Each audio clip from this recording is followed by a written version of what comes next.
Olá, amigos do canal Redemptoris Mater. Sejam muito bem-vindos. Nós sabemos que na espiritualidade da Quaresma há 3 recomendações fortes que a Igreja nos faz, baseadas nas próprias palavras de Jesus. Quando deres esmola, quando orardes, quando jejuardes. Essas palavras ele pronunciou em Mateus capítulo 6, versículos 2 a 7. Hoje, queremos focar em uma dessas recomendações, a esmola, e aprofundar o seu significado, usando de uma palestra do Dr. John Bergsman, chamada Almsgiving, na Franciscan University of Steubenville. Então vamos lá. O que significa a palavra esmola? De onde vem este termo? A palavra está baseada no termo misericórdia. Vejamos algumas menções de Jesus à misericórdia. Em Mateus 9, 13, ele diz: Ide e aprendei o que significam estas palavras. Eu quero a misericórdia e não o sacrifício. Eu não vim chamar os justos, mas os pecadores.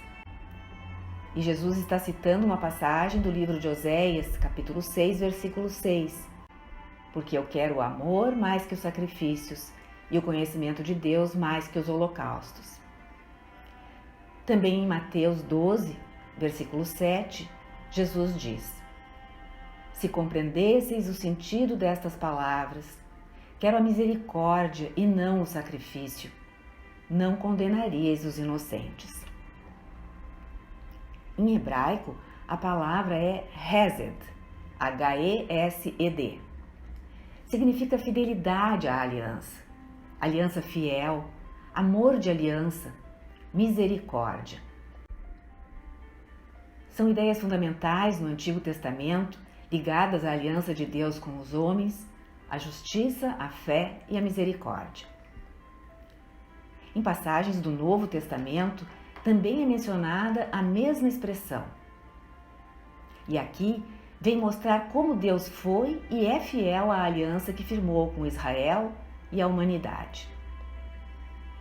No hino do Benedictus, Zacarias, pai de João Batista, logo que volta a falar, quando o menino é levado para ser circuncidado e lhe é escolhido o nome, diz assim: Bendito seja o Senhor, Deus de Israel, porque visitou e resgatou o seu povo, e suscitou-nos um poderoso Salvador na casa de Davi, seu servo, para nos livrar dos nossos inimigos e das mãos de todos os que nos odeiam. E aqui, então, vemos: assim exerce a sua misericórdia com nossos pais e se recorda de sua santa aliança, segundo o juramento que fez ao nosso pai Abraão, de nos conceder que, sem temor, libertados de mãos inimigas, possamos servi-lo em santidade e justiça, em sua presença todos os dias da nossa vida. Entre essas bênçãos que Zacarias cita, ele diz que Deus cumpriu a aliança que fez, fielmente. E essa fidelidade caracteriza as pessoas que estão num relacionamento de aliança.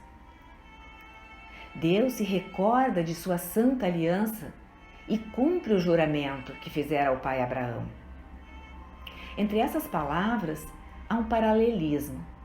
Significam o mesmo. Misericórdia, aliança e juramento na Sagrada Escritura são sinônimos, todos ligados à aliança. Na verdade, falando-se de qualquer deles, está-se falando da aliança. Mas voltemos então à palavra esmola. No Novo Testamento, vimos aquela passagem que citamos no início dessa postagem de Mateus 6, versículo 2.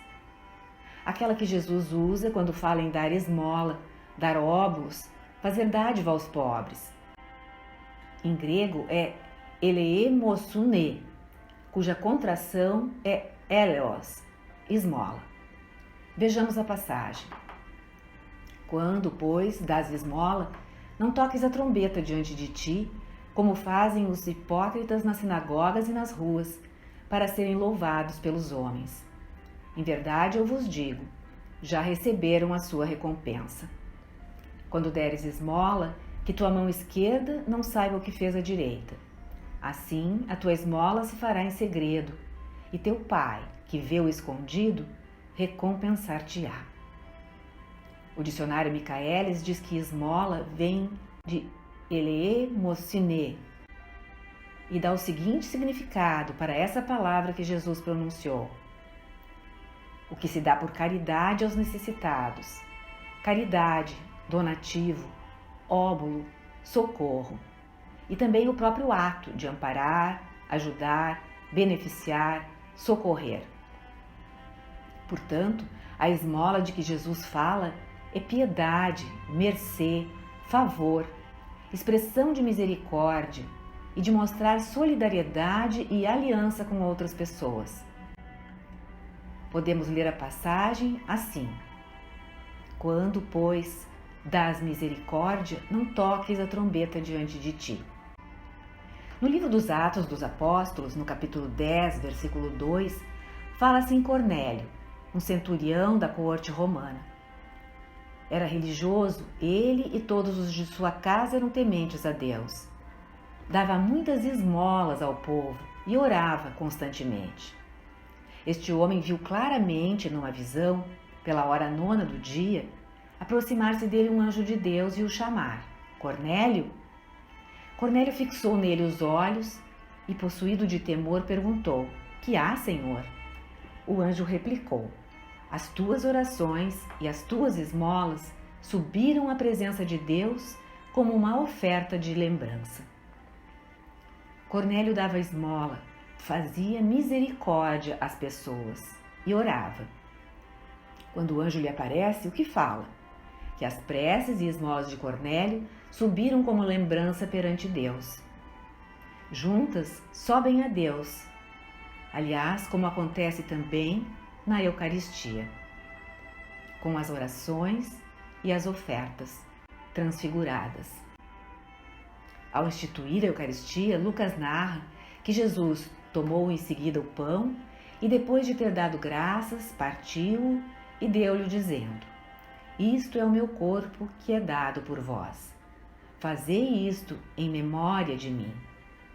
Do mesmo modo, tomou também o cálice depois de cear, dizendo: este cálice é a nova aliança em meu sangue, que é derramado por vós.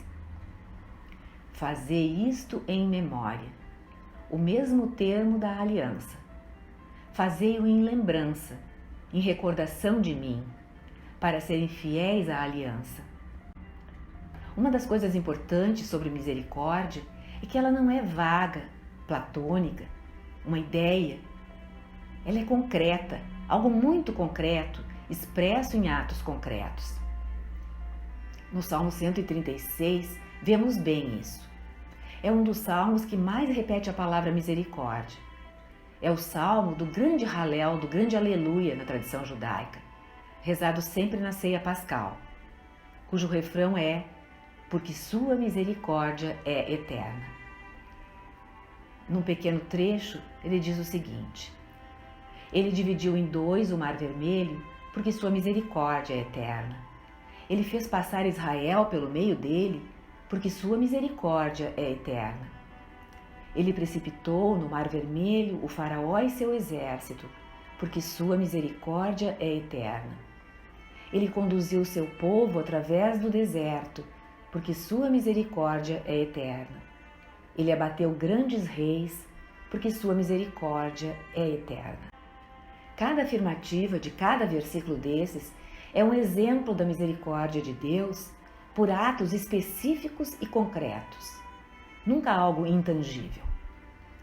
Nossa religião católica é a religião do Verbo de Deus encarnado. Ela é encarnada também. Por isso, precisamos transformar a nossa fé em atos concretos. Também nossa misericórdia tem que ser pessoal. Não se trata de fazer um depósito bancário apenas, para ser dado a alguém que a gente nunca viu. Também é bom, mas a Quaresma é tempo de nos convertermos para viver profundamente a verdade da fé. Por isso, a Quaresma nos pede que nós realizemos a verdadeira natureza da esmola. Que nossa esmola, nossa misericórdia, seja pessoal, e construa relações. O propósito da esmola é ajudar, sim, mas muito mais é restaurar e reunir os empobrecidos e sofredores ao resto da comunidade.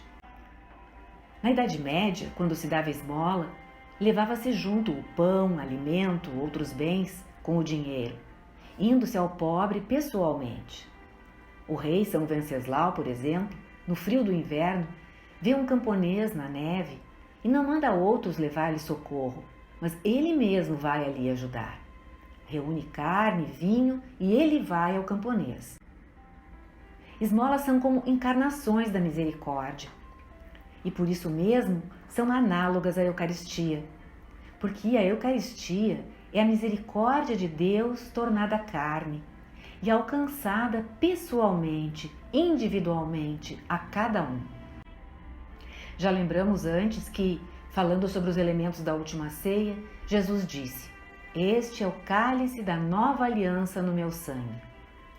A misericórdia de Deus foi transformada no corpo e no sangue de Jesus, que completou: "Fazei isto em memória de mim." Novamente a palavra lembrar, rememorar, fazer memória, como o anjo falara a Cornélio. No Magnificat, Nossa Senhora fala a Isabel das maravilhas que Deus lhe fez e diz: "Acolheu a Israel, seu servo, lembrado da sua misericórdia, conforme prometera a nossos pais, em favor de Abraão e sua posteridade, para sempre." Deus derramou a sua misericórdia, lembrado da aliança feita com Abraão, lembrando-se do juramento em favor da descendência de Abraão. Misericórdia, recordação, juramento. Em suma, aliança, em todas estas passagens. Talvez não se entenda bem essa relação em português. Não costuma-se falar em que alguém lembrou da misericórdia quando nos dá algo, mas em hebreu faz todo sentido.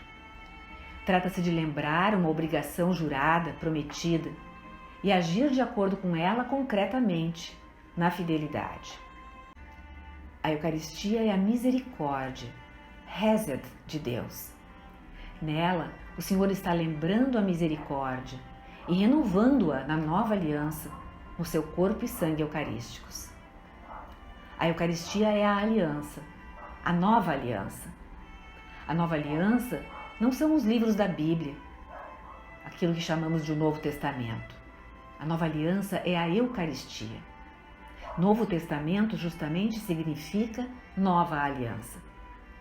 O que os 27 livros são, sim, é um relato sobre a nova aliança. Por isso, podemos dizer que, sem participar da Eucaristia, não se participa da nova aliança, mesmo se conhecendo os livros. Fica-se no menu quando se podia ter a própria ceia, para usar uma expressão de Scott Hahn, quando se converteu ao catolicismo. Então, Eucaristia e esmola são duas espécies de concretização ou de encarnação da misericórdia. Vamos observar uma pintura da Idade Média que unia a Eucaristia e a esmola. É a imagem de um lugar superior, onde há uma cesta com muitas pessoas, símbolo que o pintor escolheu para a igreja triunfante. Há uma corda que passa por uma roldana nessa primeira cesta e está ligada a uma outra cesta à direita, mais embaixo. No lado esquerdo, duas pessoas estão puxando a corda para ajudar a cesta da direita a subir. Uma é um padre oferecendo a Eucaristia. Atrás dele está um leigo que, mais embaixo, está dando esmola aos pobres. O pintor quis expressar como era vista a relação entre a distribuição da Eucaristia na missa e do pão aos pobres. Mostrar o laço espiritual que há entre esses dois atos. Dar esmola é também puxar a corda para cima. Por essa forma, a cesta do lado direito é puxada para cima. A cesta com pessoas, as almas do purgatório. Por elas se intercede, pela Eucaristia e pela esmola, ajudando-as a chegar à pátria celeste, a comunhão definitiva com Deus. Uma outra pintura que também faz a correlação entre a Eucaristia e a esmola é um ícone de São Joaquim e Santa Ana, os pais de Nossa Senhora. Na parte esquerda da pintura há uma mulher de véu claro e vestido escuro. É Ana, com seus servos, e está junto de Joaquim e dos pobres. Joaquim recebeu dons para o templo e agora tem uma cesta no braço, da qual tira pão e dá aos empobrecidos. No lado direito da pintura, a mesma mulher está com uma jarra grande de vinho na mão, e seus servos entregam também farinha ou pão a Joaquim para o templo, para os sacrifícios do templo, pois ele era sacerdote no templo. Esses dons são recebidos por Joaquim com roupas judaicas na parte esquerda do quadro, mas na da direita ele está vestido como um bispo medieval, de túnica branca e capa vermelha. As faces e a barba de São Joaquim e do bispo são idênticas. Esses últimos dons entregues ao bispo vão ser cristificados, usados no sacrifício do altar, em que o vinho e a farinha se transformam no sangue e no corpo de Jesus. São protótipos da Eucaristia sendo oferecidos ao bispo. Com a identidade dos rostos, o pintor quis mostrar que quando Joaquim toma o pão e o vinho para o sacrifício e as libações no templo, ele pratica um ato sacerdotal, de oferenda de sacrifícios, e faz misericórdia aos pobres, dando-lhes pão. Está sendo feita a correlação entre a esmola aos pobres e a oferta sacrificial, a Eucaristia. Ambas são misericórdia. Na atualidade, houve uma despersonalização que acaba por ferir a natureza de aliança para construir relações familiares que a misericórdia tem por sua natureza própria. Quando damos esmola, deveríamos estar construindo o relacionamento com a pessoa a quem damos, como um relacionamento de pertença à grande família de Deus. Não teórico, mas real, de troca e partilha. Seria a extensão do nosso juramento, das nossas promessas batismais, o juramento da aliança que fizemos com Deus. Não que ajudar via online, por exemplo, seja algo mau. Não, é bom. Porém, para florescer a vida cristã, precisamos mais. Precisamos ter um papel pessoal e encontrar caminhos para ter contato com aqueles que necessitam, face a face, olho no olho, sorriso a sorriso. E isso não tanto para o benefício deles, mas para o nosso. Também precisamos recordar que a esmola dada na missa, o óbolo dado na missa, é um ato sagrado. No livro dos Atos dos Apóstolos, o capítulo 2, versículo 44, descreve a igreja dos primeiros tempos. Todos os fiéis viviam unidos e tinham tudo em comum. Vendiam as suas propriedades e os seus bens e dividiam-nos por todos, segundo a necessidade de cada um. Unidos de coração, frequentavam todos os dias o templo. Partiam o pão nas casas e tomavam a comida com alegria e singeleza de coração, louvando a Deus e cativando a simpatia de todo o povo. Nesses tempos, era muito concreta a misericórdia que os cristãos faziam uns aos outros, unindo tudo e todos e distribuindo segundo as necessidades. Usa-se a mesma palavra empregada quando o Evangelho narra a multiplicação dos pães e a sua distribuição aos 5.000 homens. Este milagre, contado por João imediatamente antes do discurso de Jesus sobre ser o pão da vida na sinagoga de Cafarnaum, apontava também para a Eucaristia. Os apóstolos distribuíram os pães e peixes multiplicados pelo Senhor e distribuem a Eucaristia. Há um paralelo entre ambos os atos. Quando a igreja se espraiou pelo mundo, essa prática foi mudando, porque já não era viável levar bens e alimentos, e se passou à forma da coleta, em vez de se levarem esses bens. Essa coleta não se destina só para as despesas da igreja, mas é mais. É um ato sagrado do qual devemos participar conscientemente, com o pensamento de que tomamos o que podemos dentre o que temos e levamos à igreja para ajudar quem necessita. Como Deus está nos dando misericórdia na missa, nós vamos dar misericórdia para os que precisam. É uma participação nossa na Eucaristia, na misericórdia de Deus. Uma expressão que existia era imitativo Dei. Por isso, é bom que nós levemos algo e participemos do ritual da coleta do ofertório, porque é um ato concreto e sagrado. É um ato que tem um significado muito real e específico na liturgia. Como, aliás, tudo na liturgia tem um significado. Com esse ato, estamos fazendo misericórdia como a recebemos de Deus. Pela esmola, a dádiva, o dom que fazemos, mostramos a aliança fiel. Lembramos dos necessitados, de quem Deus jamais se esquece, como Deus lembra também de nós na Eucaristia e nela se faz misericórdia. Vamos pedir que Deus imprima em nosso coração essa relação entre a missa, a Eucaristia e a esmola. A misericórdia. Pedir que Deus nos abençoe abundantemente para sermos capazes de imitar a sua natureza divina e concretizarmos os nossos dons para os demais em atos sensíveis de misericórdia, perceptíveis, não só na missa, mas também fora dela. Inclusive a misericórdia do nosso tempo, do tempo pessoal, do nosso dia, para assim construirmos verdadeiramente o corpo de Cristo.